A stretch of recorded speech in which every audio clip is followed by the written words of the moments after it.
So 2024 is meant to be a very important year for the world. Countries representing nearly 60% of the GDP of the world and nearly half of the population of the world will be voting this year. It's a coincidence that nearly 8 of the 10 most populous countries of the world will be voting. And as you can imagine, this year will have a fundamental consequence on the ramifications of where the cultural, political, economic decision making will follow. We've been in a period of a lot of tumultuousness represented by the war in Middle East. We've got the Russia-Ukraine war, and we've got several challenges economically and politically and socially within each of these countries. And in today's video, we will cover the main countries that have elections this year and what are the key fundamental issues that are on the ballot. And then we discuss what really is the so what of all this. What does it mean for the world? So here we go. What you can see on the screen now is a list of all the countries which have elections this year. These countries represent the vast majority of the GDP of the world. We have countries such as the US, UK, Russia, India, Indonesia, the European Union, parliamentary elections, a lot of fundamentally huge institutions and countries which have elections this year. Now, arguably, the most important election which is front and center in the mind of everyone is the US elections, which is in November 2024. What we see in this election is a country which is completely split. The US represents a country which has completely divergent views in terms of its future. We have the Democrats and Republicans, which increasingly are on the opposite ends of the political spectrum. More likely than not, we will see a repeat of the Biden-Trump election from 2020, which, as we know, ended up with a lot of anger and politicization within the population. The key issues in this election will range from everywhere between immigration to the climate, to the economy, to abortion rights. And this is going to be a very tumultuous year for the US. As we can see in the news and hear from people around us, the two parties have a fundamentally different view of where they wish to take the US. And there is this increasing feeling of resentment within the population. And there is, especially on the right, people are extremely dissatisfied with the way the country has been governed. And so this election will really prove to be a litmus test of the future of the US. The next one to talk about here is of Russia. These elections will be in March 2024. Russia is a country of nearly 140 million people and a GDP of 1.5 trillion. The most likely scenario in this election is going to be that Vladimir Putin is certain to win another 6 years in power. Polling shows that Putin enjoys the approval rating of nearly 80% of people in Russia. However, as it has been shown in the news recently, there is an increasing contingent of people who are dissatisfied with the war that Russia is in the middle of at the moment and which it started. And also, but clearly there is an increasing opposition and a contingent of people who are not happy with the way things are going in Russia. And a new candidate has emerged, but it remains to be seen whether this candidate will be able to amass enough support to challenge Putin. Currently, as things stand, Putin is certain to be the winner of the Russian elections. Then we have India, where elections are going to be in April, May this year. India is the most populous country in the world, of nearly 1.3 billion people. It is an economy of more than 3 trillion in GDP. This election represents, once again, a contest between the BJP and the Indian National Congress. Prime Minister Narendra Modi from the BJP is expected to be the frontrunner and will likely win the elections. This is not to say that this election will not be controversial.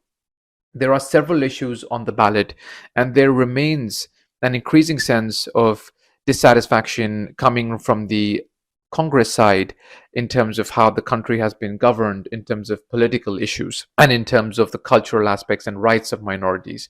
But will there be a huge challenge in the context of the fact that the country has been having a great growth trajectory?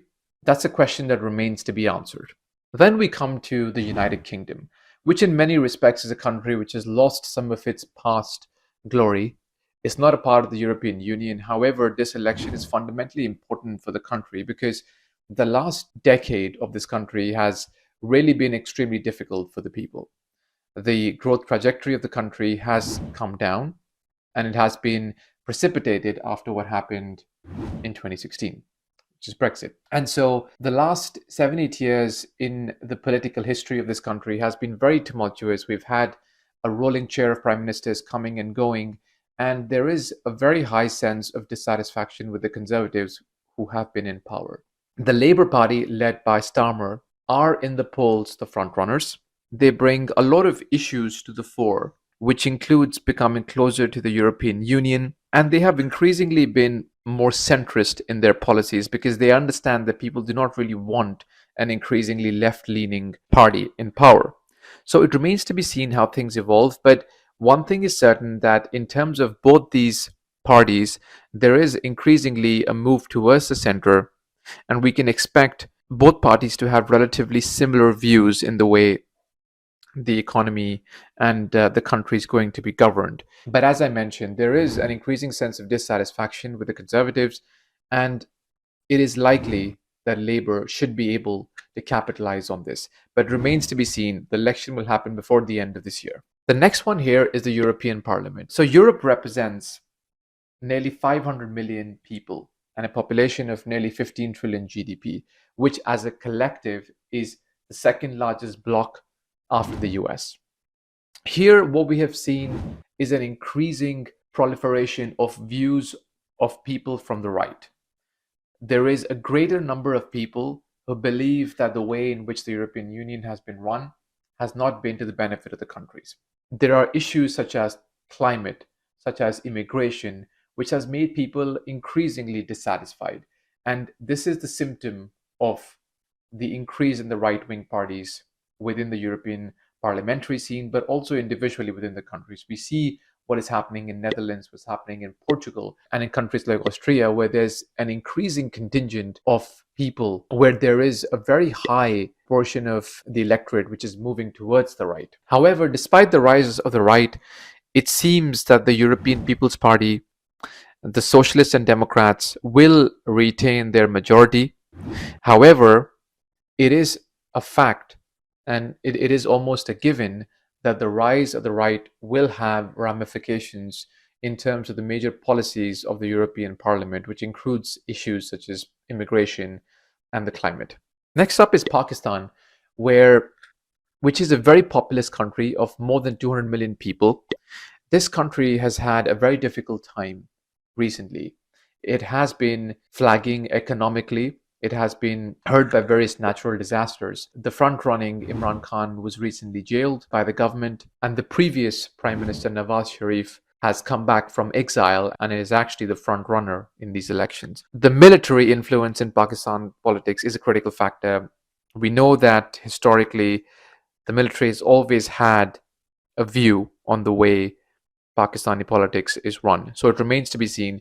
But this is an election which is very important for the future of this country, because it has been going through an incredibly difficult time economically, politically, and it has been struck by natural disasters. Then we talk about countries like Indonesia, Mexico, and South Africa, very populous countries representing an increasing part of the global GDP, which are said to be fairly controversial elections as well. So you may ask, what does this all mean? Why is this important to me?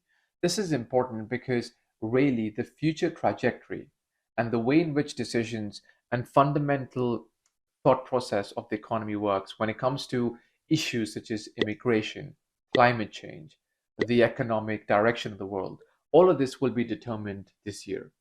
For instance, we can be fairly certain that if the right leading parties come to power, that there will be an increasingly more conservative stance on immigration and also on the climate. The second aspect here is that the rise of the right really follows the thought process of increasing nationalism. We can almost be certain that these parties will follow the policy of being more isolationist and more focused on their own country instead of alliances like the WTO, which really protect the whole of the European Union.